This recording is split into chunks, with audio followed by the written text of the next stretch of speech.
여러분 안녕하십니까? CTV 뉴스 박은결입니다. 드디어 모두가 손꼽아 기다리던 성탄절이 다가오고 있습니다. 기쁘다 구주 오셨네로 시작하는 성탄 캐럴처럼 세상의 모든 이들이 함께 기뻐하고 축하하는 특별한 시간이 되길 소망합니다. 어떤 상황과 어려움에 처해 있든지 나를 위해 이 땅에 오신 예수 그리스도의 사랑을 깊이 묵상하고 누리는 복된 시간이 되기를 바랍니다. 12월 셋째 주 CTV 뉴스 시작합니다.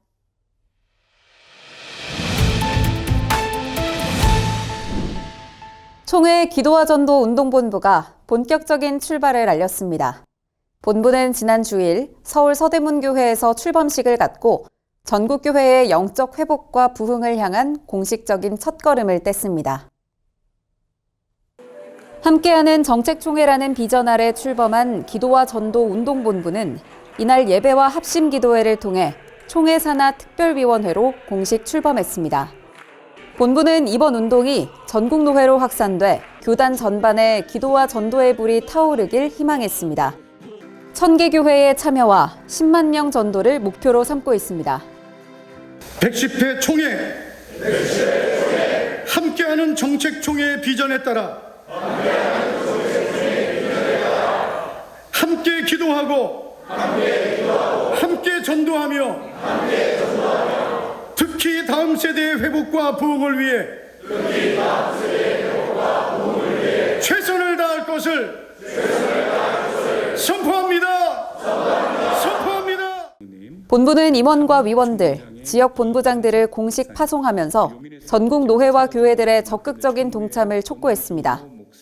전국 교회가 함께 기도하고 함께 전도할 때 하나님께서 함께 하실 줄 믿습니다.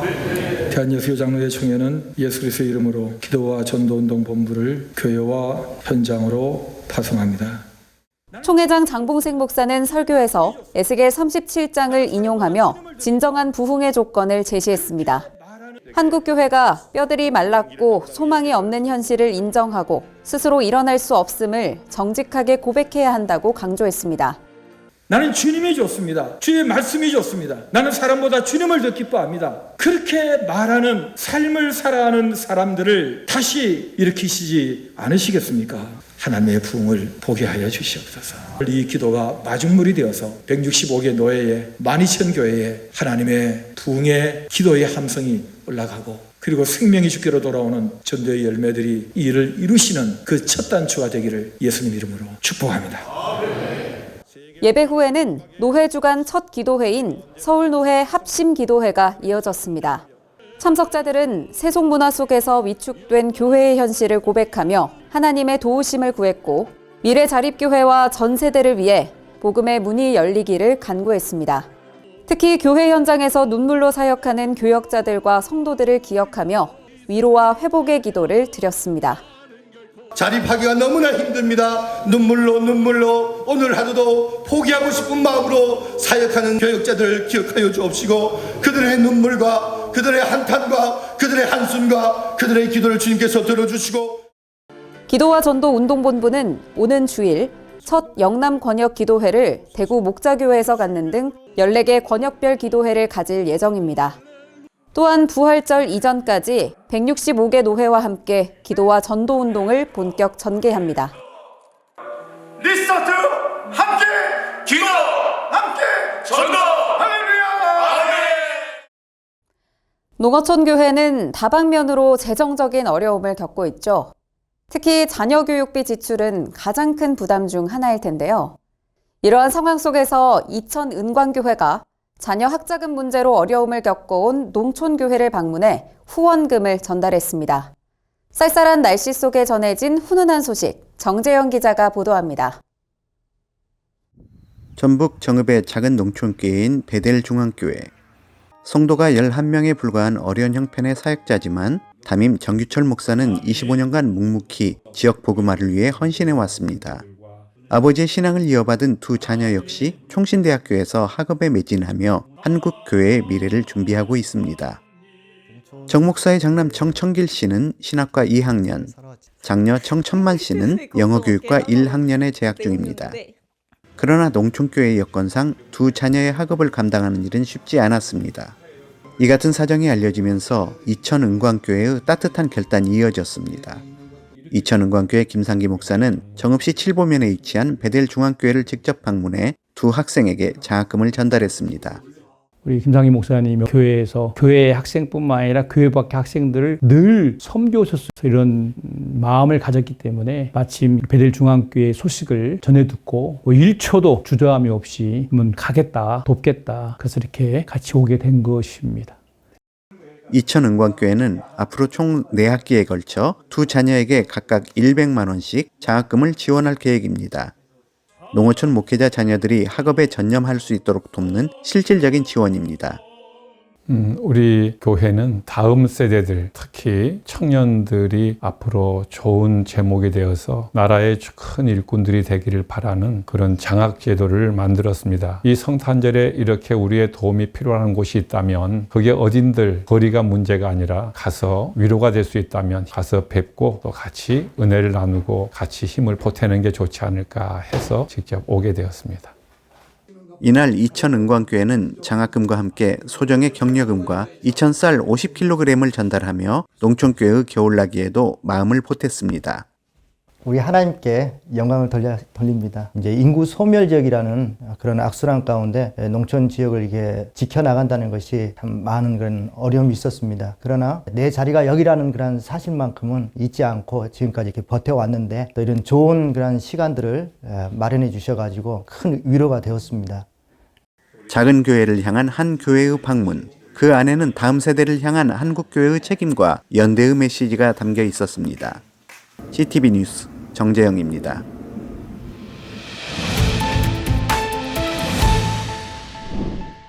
목회자 감소라는 구조적 위기에 직면한 한국교회는 교회학교 인력 공백이라는 시급한 과제를 안고 있습니다.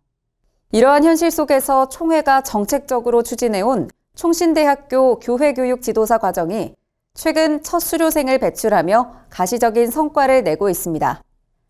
현장에서는 교회 교육의 새로운 돌파구가 될 수 있다는 긍정적인 평가가 나오고 있는데요. 자세한 내용을 김희돈 기자가 보도합니다. 제109회 총회 결의에 따라 마련된 총회 인준 교회 교육 지도사 양성 과정이 올해 첫 수료자를 배출했습니다. 경기 인천, 익산 전북, 대전 충청 등 3개 권역에서 105명이 수강했고 8개월간의 교육을 마친 93명이 최종 수료했습니다. 총회장과 총신대 총장 공동 명의의 수료증이 발급되는 총회 유일의 평신도 교회 교육 전문 과정입니다. 교회 교육 지도사 양성 과정은 단순한 교사 연수가 아닌 현장 투입이 가능한 교육 사역자 양성에 초점을 맞췄습니다. 신학, 교육학, 사역의 실제라는 세 축을 중심으로 매월 대면 강의와 온라인 강의를 병행해 실천 중심의 커리큘럼을 운영했습니다. 이번 과정을 총괄한 총신대학교 기독교 교육연구소는 교회 교육을 전도사 개인에게 의존해온 기존 구조에서 벗어나 평신도 지도자를 체계적으로 세우는 데 집중했다고 밝혔습니다. 교회교육 지도사를 왜 시작하게 되었는가? 전도사의 수가 부족하다는 거죠. 그래서 귀하신 선생님 같은 분들이 전도사님들 역할까지도 보완해 주신다면 여러분을 통하여 내일의 한국교회, 세계교회 지도자가 나올 줄로 믿습니다. 현장의 반응도 긍정적입니다. 수료생들은 이론 중심 교육이 아닌 실제 교회학교 현장을 잘 아는 강사진의 강의가 가장 큰 강점이었다고 말합니다. 총회 교회자립 개발원이 미래자립교회 사역자들을 위해 수강료 전액을 지원한 것도 호평을 받았습니다. 현장에서 지금 실제로 하고 계시는 선생님들이 매달 오셔서 강의를 해주시는데 그게 가장 좋은 점인 것 같습니다.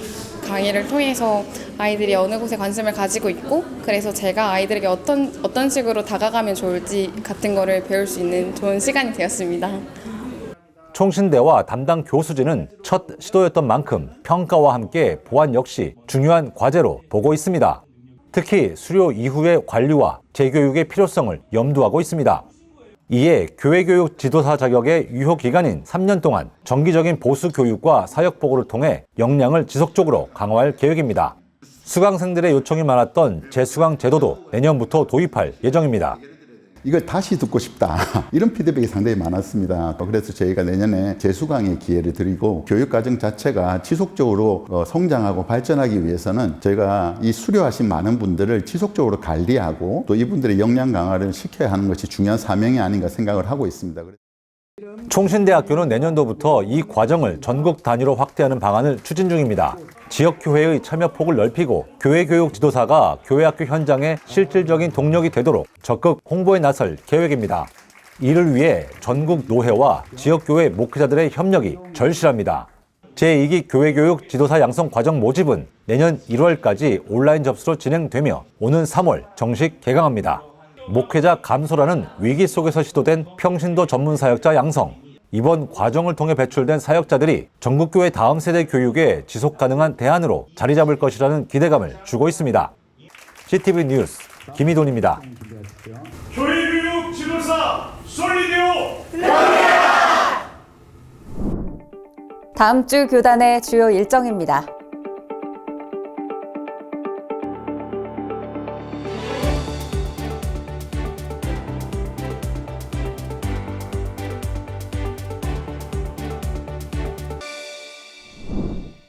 일 년 가운데 기부와 후원이 가장 활발한 달은 12월이라고 합니다. 차가워진 날씨가 이웃을 돌아보게 하고 세제 혜택을 받기 위한 기업들의 기부도 자연스레 늘어나는 시기이기도 한데요. 이유가 어떠하든 마음과 지갑을 열어 누군가를 도울 수 있다면 그 자체로 감사한 일일 겁니다. 연말이 되면 교회들도 마을을 향해 나서는 발걸음이 부쩍 늘어나죠. 도움만큼이나 따뜻한 말 한마디가 필요한 이웃들이 많기 때문입니다. 올 겨울도 많은 교회가 외로운 이웃들의 말벗이 되어주길 기대해봅니다. 이상으로 CTV 뉴스 마치겠습니다. 다음 주에는 더욱 따뜻한 소식으로 돌아오겠습니다. 고맙습니다.